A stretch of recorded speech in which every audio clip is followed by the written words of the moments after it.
السلام علیکم ورحمۃ اللہ وبرکاتہ۔ سامعین محترم، یقیناً جو آپ سوشل میڈیا یا الیکٹرانک میڈیا استعمال کرتے ہیں ان لوگوں کو علم نہیں ہوگا کہ سابق وزیر اعظم پاکستان عمران خان صاحب نااہل ہوئے الیکشن کمیشن آف پاکستان کی جانب سے۔ یہ تو ایک اپنی قسمت کی بات ہے، بس ہم یہ ضرور بتائیں گے آپ لوگوں کو، شاید آپ حضرات نے ہمارے ویڈیو میں سماعت کیا ہوگا، ہم نے پہلے بھی اللہ کی بارگاہ میں یہ دعائیں کی تھی، مالک جن لوگوں نے تیرے نبی کے غلاموں پہ ظلم کیے ہے ان کو لوگوں کے لیے مقام عبرت بنا۔ تو سامعین محترم، کل جو ہے وہ جمعہ کا دن بڑا مبارک دن تھا، اس میں وزیر اعظم صاحب جو سابق وزیر اعظم ہے انہیں نااہل قرار دیا گیا۔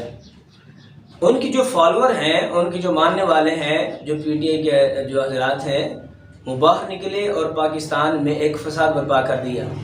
ہم پوچھنا چاہتے ہیں، اگر نبی کی عزت کے لیے نکلیں تو لوگ اس کو پتہ نہیں کیا کیا نام دے دیتے ہیں، خصوصاً یہ لوگ کہتے ہیں کہ جی یہ فسادی لوگ ہیں، یہ دہشت گرد لوگ ہیں۔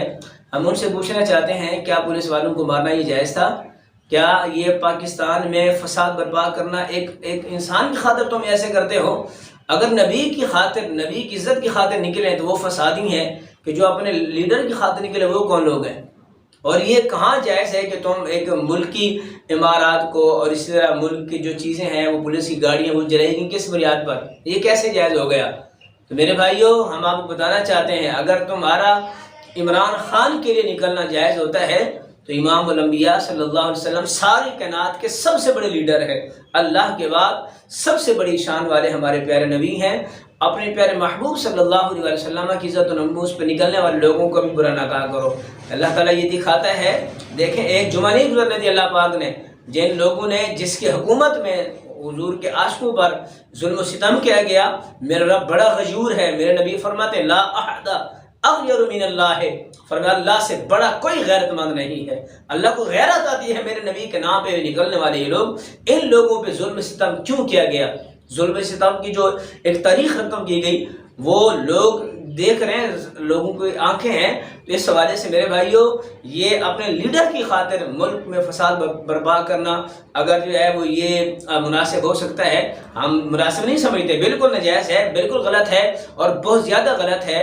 تو جب رسول اللہ کی عزت کی بات آتی ہے، جب رسول اللہ کے عزت و نموز کی بات آتی ہے، اس کے لیے نکلنا جو ہے وہ پھر کیوں نہیں جائز ہوتا؟ اور اس وقت جو ہے وہ لوگوں کو بڑے فتوے یاد آ رہے ہوتے ہیں، بڑی حدیثیں یاد آ رہی ہوتی ہیں، بھی دیکھو راستہ رکنا جائز نہیں ہے، لوگ جناب ایمبولینس لے کر جا رہے ہوتے ہیں، مریض لے کر جا رہے ہوتے ہیں، پڑھائیاں ضائع ہو رہی ہیں، لوگوں کے کاروبار ضائع ہو رہے ہیں، ملک کی معیشت تباہ برباد ہو سکتی ہے، یہ ساری چیزیں کیا یہ صرف رسول اللہ کی عزت کے لیے جب بات ہوتی ہے تب یہ بات میں یاد آتی ہے؟ رات میں کل یاد کیوں نہیں؟ اتنا پورے ملک میں فساد برپا کر دیا گیا ہے، تمہارے کہاں ہیں وہ کاروباری معاملات، کہاں ہیں وہ تمہارے ایمبولینس سے، کہاں ہیں وہ سارے تمہارے پڑھائیاں؟ تو اس حوالے سے میرے بھائیوں، ہم یہ بتانا چاہتے ہیں، اللہ پاک بڑا غیور ہے، نبی کے معاملے میں تو اتنا غیور ہے، اگر ایک گرگٹ جو ہے وہ اللہ کے خلیل پر وہ پھونکے مارے آگ کو بھڑکانے کے لیے، رب اس کی نسل کو معاف نہ فرمائے۔ صحیح بخاری میں، مسلم میں، ترمذی میں، ابو داؤد میں، ابن ماجہ میں، امام احمد بن حنبل میں، تمام کتب حدیث میں حدیث موجود ہے کہ نبی علیہ السلام آپ کہ حضرت ابراہیم علیہ السلام کے حوالے سے فرمایا کہ یہ جو گرگٹ ہے اس نے اللہ کے خلیل کی توہین کی تھی، اللہ نے اس کی نسلوں کو بھی معاف نہیں فرمایا۔ تو ہم بتانا چاہتے ہیں، اگر اللہ کے خلیل کی توہین کرنے والا وہ بے عقل جانور، اس کو قیامت تک کے لیے معافی نہیں ہے۔ اللہ کا حبیب جو پوری کائنات جس کے صدقے سے یہ سجی ہے، اس محبوب کے ساتھ غداری کرنے والے، اس محبوب سے بے وفائی کرنے والے، وہ کیسے دنیا اور آخرت میں بچ سکتے ہیں؟ بس ہم یہ بتانا چاہتے ہیں، نواز شریف بھی ذلیل ہوا تھا کیونکہ اس لعنتی شخص نے بھی میرے نبی کی ختم نبوت پر ڈاکہ ڈالا تھا، اس نے بھی میرے نبی کے عشاق پر، میرے نبی کے غلاموں پر ظلم و ستم کیا تھا، رب نے اس کو بھی ذلیل کیا ہے۔